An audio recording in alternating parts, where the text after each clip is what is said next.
In this question, we are given this pattern here.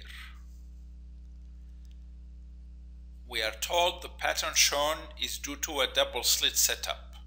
Assume that the overall width of the graph shown is 10 millimeters. That's from here, from this end here to this end here, we are told is 10 millimeters.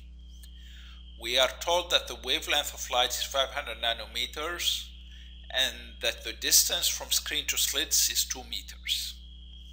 So we are given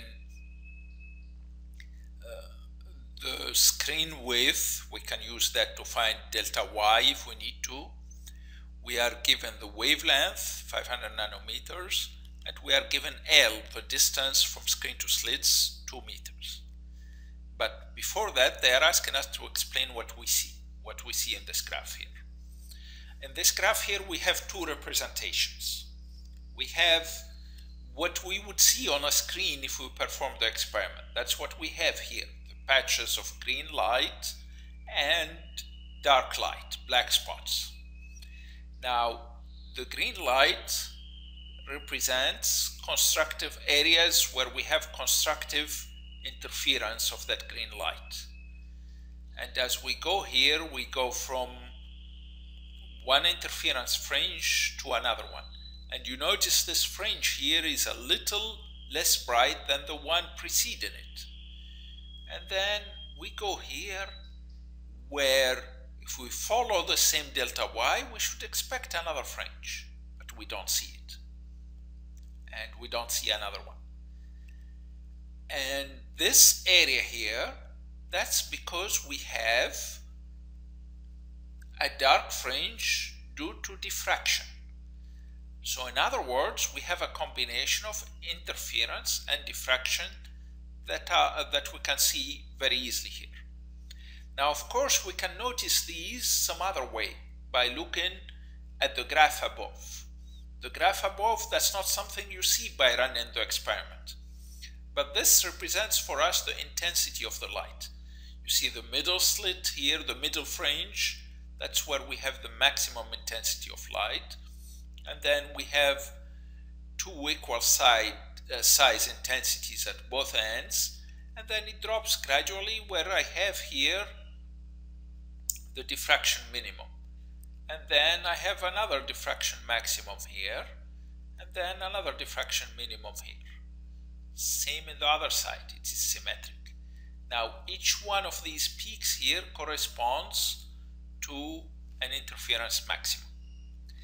Now, what we are observing is a combination of both phenomena happening at the same time, interference and diffraction.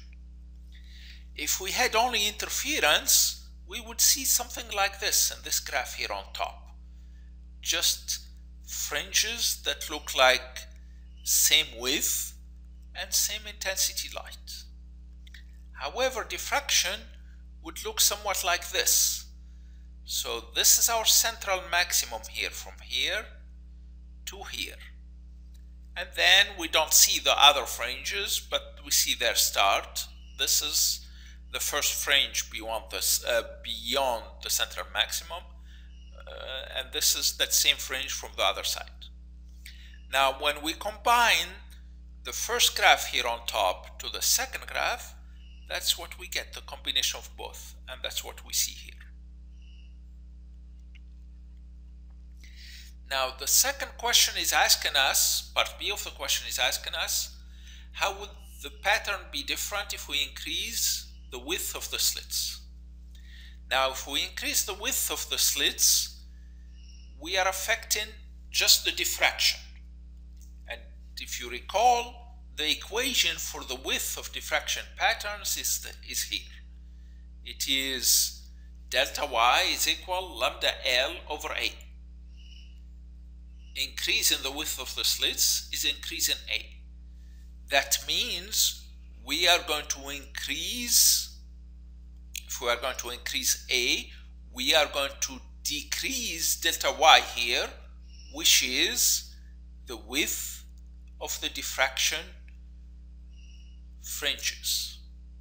Of course, what I'm pointing to here is the central diffraction fringe, which is twice delta y, not just delta y. But anyway, if I increase A, I'm going to decrease delta y, making this dark fringe here closer to the center, as we see it in this diagram here. You see the dark fringe got closer to the center, so now we see a second dark fringe here at this end and at this end. Because we affected the diffraction pattern, but we did not affect the interference pattern, my new graph is going to look like this. Look at the similarity between the first one and the second one. Now, some of the fringes here became dark. Some of the fringes here became more visible because the diffraction pattern has changed, had become narrower. Now the next question. How would the pattern be different if we increase the separation of the slits? Now, increasing the separation of the slits is going to affect the interference pattern, and that's because the interference fringes have a width given by delta y is lambda L over d. Remember, lambda wavelength, L distance separating screen from slits, and d is the slit separation. Now, if I increase d, delta y becomes smaller, so the fringes become narrower. This is what we see. Fringes become narrower, the diffraction pattern is still the same, so this is what we see instead, as opposed to what we had here before. Okay, now, next question. How would the pattern be different if we change the light from green to red? Again, now we need to look at the expressions for fringe width. The interference fringe, delta y is lambda L over d. If I increase lambda, going from green to red, delta y is going to become larger. So the fringes are going to become wider, larger. In the same token, so these fringes are going to become wider.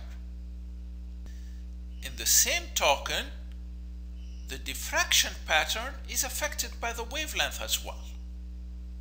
It is going to become wider too, meaning these minima are going to become further away from the center. So this is what we see. They are further away from the center, and the interference fringes are a little wider as well.